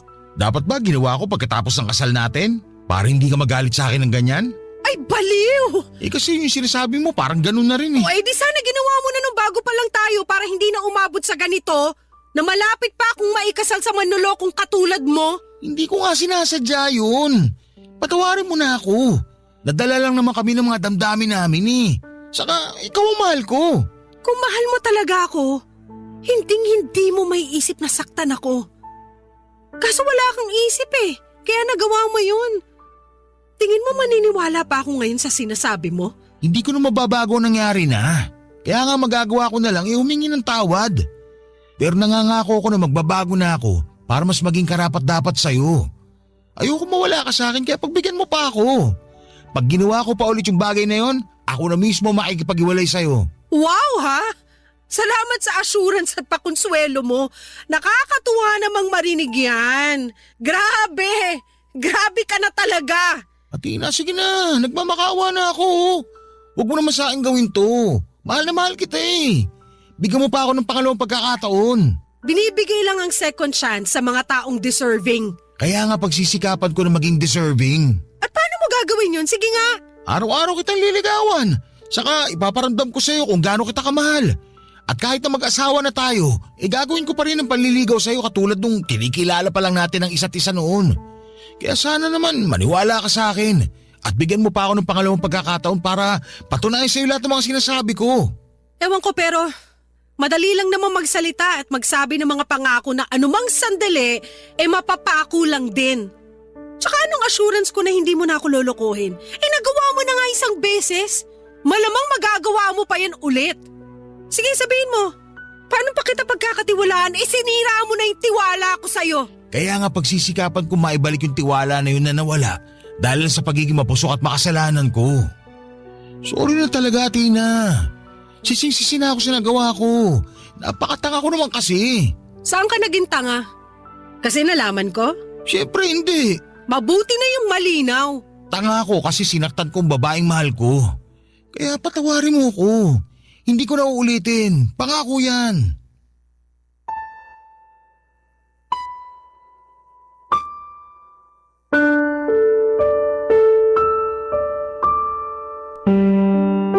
Papadudot, marami pa akong masasakit na salita na gustong sabihin kay Fernan ng gabing yon. Pero hindi ko na nasabi na daig na kasi ako ng matinding emosyon. At sa halip na pakinggan pa ang pagsusumamo niya at paghingi ng tawad ay muli ko siyang pinalayas sa pamamahay namin. Wala rin namang nagawa si Fernan dahil nag-iiskandalo na ako ng mga panahong yon. Pero hindi pa rin siya tumigil sa panliligaw sa akin at hanggang sa ngayon ay sinusuyo pa rin ako ni Fernan. Hindi ko naman masabi na hiwalay na kami kasi wala rin namang kaliwanagan kung gusto ko ba talagang tapusin na ng tuluyan ang relasyon namin. Aaminin kong mahal ko pa rin si Fernan at gustong gusto ko siyang bigyan ng ikalawang pagkakataon. Pero natatakot ako na baka ulitin na naman niya ang kasalanan niya sa akin. Ang tungkol naman doon sa mga isyu sa blind item na naugday sa kanya ay hindi ko na kinumpirma. Pero hanggang ngayon ay iniisip ko pa rin ang bagay na yon. At nababagabag pa rin ako ng sobra. Sana po ay matulungan ako ng mga kabarangay natin kung ano ang gagawin ko. Nahihirapan na kasi ako at kahit na sinabi na sa akin ni Daisy na hiwalayan ko na si Fernan, ay may parte pa rin sa puso ko na ayaw yung gawin. Ewan, litong-lito na ako. Tatapusin ko na ba ang lahat sa amin ni Fernan o susugal pa ba ako sa pamamagitan ng pagpapatawad sa kanya at pagbibigay ng chance? Hanggang dito na lamang po ang sulat ko at sana'y mabigyan ako ng payo ng mga kabarangay natin. Dahil malaking bagay po yun sa naguguluhan kong puso. Maraming salamat po sa inyo, Papa Dudut, sakaling mapili po ninyong i-area ang sulat ko and more power. And God bless po sa Barangay Love Stories. Ang inyong forever kapuso at kabarangay, Athena.